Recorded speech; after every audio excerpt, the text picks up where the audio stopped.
이라든가 소밀파 이런 것들을 설명할 때, 이 속력을 제대로 이해했느냐, 이런 것들이 시험에서 되게 중요하거든요.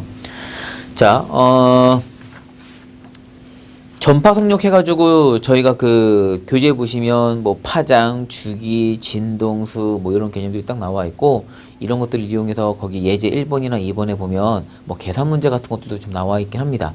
근데 너무 그런 게 어려운 것들은 아니기 때문에 충분히 문제를 푸실 수 있을 거라 생각하고요. 주어진 공식 그냥 대입만 해도 되잖아요. 그죠? 자, 대신 지금부터 이제 완벽한 이해를 통해서 가야 되는데, 저희가 자, 그럼 이제 이거 한번 따라와 보세요. 여기를 N1이라고 표현하고 여기를 이제 N2라고 표현하고, 여기는 사실상 이제 뭐 공기, 그죠? 여기는 이제 공기, 그죠? 그리고 여기 이렇게 물 이렇게 한번 더 볼게요. 물. 여기가 공기, 여기가 물이야. 뭐 이런 거죠. 그럼 두 매질 사이에 수직한 가상의 선이 있습니다. 이름은 이제 떠올리셔야 돼요. 이게 뭐냐면 법선이라고 부르면 법선입니다. 법선. 자, 그럼 법선을 기준으로 이제 빛이 들어올 건데요. 빛이 들어올 건데, 이렇게 빛이 들어옵니다. 들어왔다가 이렇게 꺾이죠. 이렇게 꺾입니다. 자, 여기 하나에 되게 많은 것들을 담을 수 있는데, 우선 빛이 꺾이는 현상, 이런 것들을 저희가 뭐라고 표현하냐면, 빛이 굴절이 일어났다라고 표현하죠. 굴절이 일어났다고 표현합니다. 그럼 굴절하는 이유가 뭐냐라고 물어본다면, 굴절하는 이유가 뭐예요? 굴절하는 이유는 공기라는 매질과 물이라는 매질의 속력차 때문입니다. 속력차. 매질 사이의 속력차에 의해서 굴절이라는 게 발생합니다.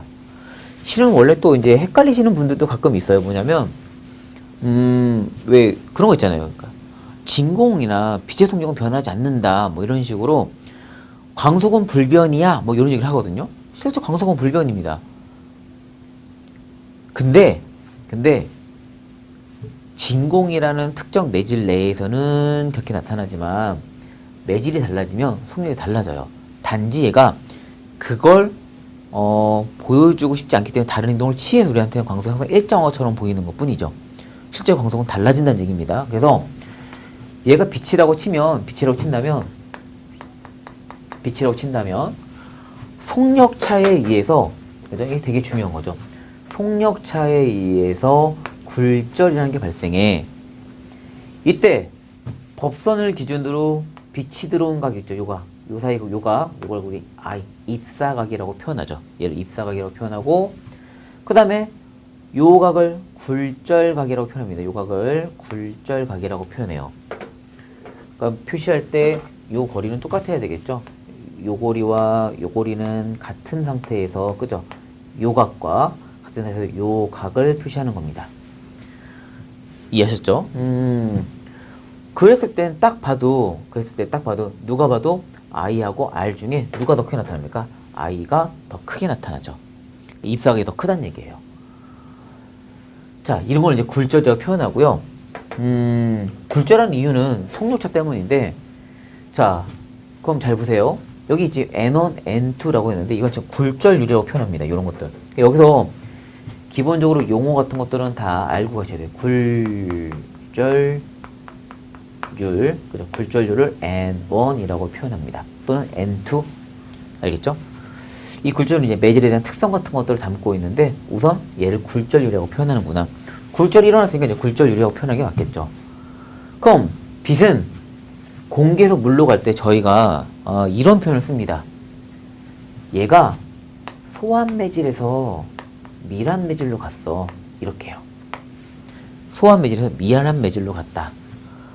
그럼 아까 좀 전에 저희가 그 종파 같은 거 이제 설명하면서 종파는 소밀파야. 그랬죠? 그러니까 빽빽하고요. 성근계 반복된다. 뭐 이런 식으로 저희가 이제 소밀파의 개념을 설명했는데, 여기도 이제 소한 매질에서 밀한 매질로 왔어. 그러면 딱 봐도 공기는 입자 사이의 간격이라든가 그죠? 매질에 대한 어떤 특성 같은 것들을 설명해 보면 물보다는 덜 빽빽하니까 소하다라고 설명할 수 있고 상대적으로 물은 빽빽하니까 밀하다라고 표현할 수 있겠죠. 그래서 소한 매질에서 밀한 매질로 왔어요. 이렇게 설명할 수 있는 거잖아요. 그렇게 이해하면 틀린다라는 걸 알려드리는 겁니다. 그러니까 저희가 왜 어떤 직업이라든가 뭐 이런 것들을 갖게 되면 외부인들이 알아듣기 힘든 용어 같은 것들을 주로 사용하지 않습니까? 그죠? 그런 것도 약간 이제 전문가의 어떤 포스 같은 막 느껴지고, 그죠? 어떤 그 직업만이 갖고 있는 퀄리티라든가, 그 다음에, 전문성, 뭐 이런 것들을 좀 보여주는 것 같은 느낌이 들지 않습니까? 그래서 저희가 왜, 뭐, 방송을 하게 되면 방송국만에 쓰는 어떤 은어라든가, 그죠? 어떤 용어 같은 것들이 있고요. 왜 의학 드라마 같은 걸 보게 되면 의학 용어가 따로 있지 않습니까? 그죠? 그래서 뭘 얼마를 뭐 넣고 뭐를 얼마라고 할 때 뭘 한다 막 얘기하면 복잡한 의학 용어 같은 것들이 막 나오고 드라마 밑에 그런 것들이 막 해석이 쭉쭉쭉쭉 막 나오면서 그걸 이해할 수 있게 만들어 주죠. 자, 똑같아요.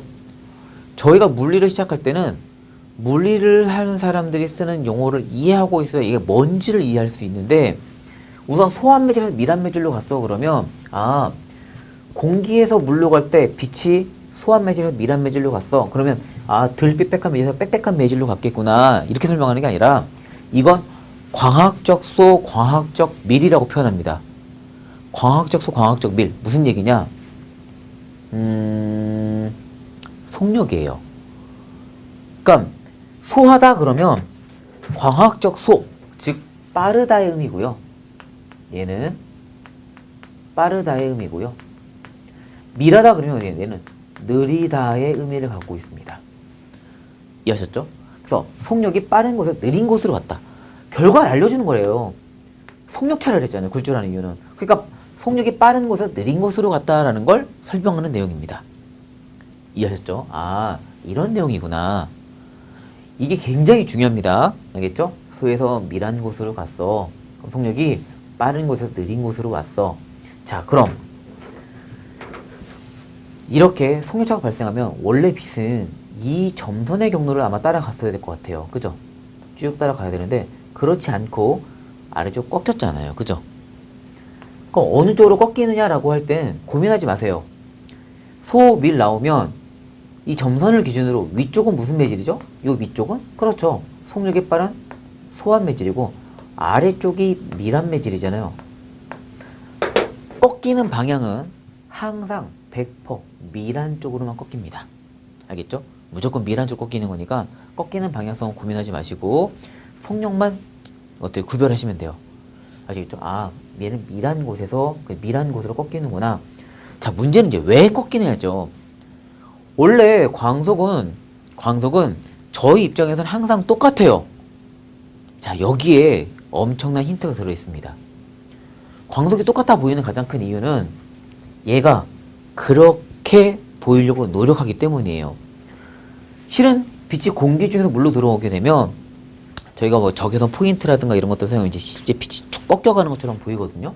꺾이는 이유는 실제 속력이 느려졌는데 예를 들어서 여기서부터 여기까지 같은 거리다. 여기서부터 여기까지 요만큼의 거리를 L이라고 표현하고 얘도 요만큼의 거리를 L이라고 표현한다면 같은 L만큼을 갈 때 이 점선을 따라가면 실제 속력이 느려진 곳이기 때문에 같은 걸 이동할 때 분명히 늦게 도착할 수밖에 없습니다. 속력이 느려졌으니까요. 그죠? 그래서 얘가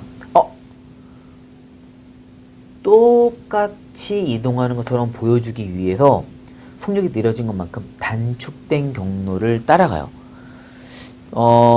이런 것들을 이제 페르마의 원리라고 표현하게 됩니다. 페르마의 원리. 그래서 빛은 항상 속력이 느려지면 느려진 걸 감추기 위해서 단축된 경로를 거꾸로 빨라지잖아요. 그것도 자랑하지 않아요. 항상 동일한 속력을 유지하기 위해서 이번엔 더 먼 경로를 가서 동시에 도착하는 것을 항상 어떻게 만들어낸다는 얘기죠. 그럼 여기에 재미있는 게 바로 뭐냐면 자, 그럼 꺾긴 꺾였습니다. 그럼 예를 들어서 이 녀석이 지금부터 이제 백색광이라고 한번 표현해 볼게요. 예, 백색광이에요. 백색광입니다. 그럼 백색광이 들어오다 꺾이면 백색광 안에는 여러 가지 빛이 들어있잖아요. 그죠? 자, 빨주, 노초, 파란보가 다 들어있다는 건 알고 계시죠? 그 중에 빨간색이 가장 적게 꺾입니다. 그죠? 가장 적게 꺾여요. 빨주, 노란색이 그 다음 꺾이고요. 노초, 파란색이 가장 많이 꺾이죠. 그럼 이해하셔야 돼요. 많이 꺾였다는 건 그만큼 도착할 때까지 경로가 가장 짧다는 얘기니까 얘가 가장 속력이 느려졌다는 얘기예요. 아, 그래서 파란색은 속력이 가장 느린 만큼 N, 굴절율이죠. 굴절율이 그만큼 큰 곳으로 왔다. 커졌다는 얘기입니다. 굴절이 크다는 얘기고요. 그럼 빨간색 같은 경우는 가장 적게 꺾였다는 건 얘와 얘의 속력 차이가 가장 적다는 얘기죠. 즉, 그나마 속력 변화가 가장 적으니까 속력이 상대적으로 빠르다는 얘기고 그만큼 꺾일 이유가 없었다는 얘기죠. 굴절율이 적어요. 굴절율이 작게 나타나요. 이걸 이해하셨다면 속력과 굴절율은 무슨 관계예요? 이건 또 반비례죠. 그 제가 그랬잖아요. 굴절율이라는 건 매질의 어떤 특성을 설명하는 건데 소한 곳이라는 건 결국 속력이 빠른 곳이니까 속력이 빠르다는 건 굴절이 작은 곳이니까 이 굴절율에는 작은 곳을 의미하고요. 미라는 곳은 굴절율이 큰 곳을 의미합니다. 아시겠죠? 그래서 그럼 이렇게 설명할 수도 있잖아요. 소에서 밀로 간다는 거 보통 설명할 때 많이 쓰는 표현이고요. 문제를 낼 때 어떤 빛이 굴절율이 작은 곳에서 굴절율이 큰 곳으로 갔어. 즉 속력이 빠른 곳에서 속력이 느린 곳으로 갔어. 이런 표현이 되겠습니다. 결과를 알려주고 가는 거죠. 자, 기억해 주세요. 속력과 굴절율의 어떤 관계성. 그리고 빛이 이렇게 딱 오게 되면 반사라는 걸 하게 되거든요. 그죠? 반사라는 걸 합니다. 이때는 반사의 법칙이라는 게 있는데 이게 입사각이면 요건 반사각이죠. 근데 모든 반사는 반사의 법칙에 의해서 입사각과 반사각은 무조건 같아요.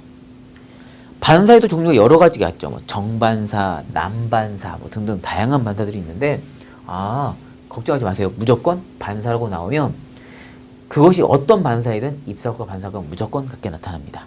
아시겠죠? 기억해 두시면 돼요. 그래서 우선 첫 번째 제가 설명할 수 있는 파동에 달하는 기본적인 성질들은 이와 같다. 자, 그럼 보세요. 속력을 다시 한번 속력을 정확하게 이해하고 접근하는 게 가장 중요하니까요. 그럼 저희가 예를 들어서 이게 빛이라고 짚어볼게요. 빛.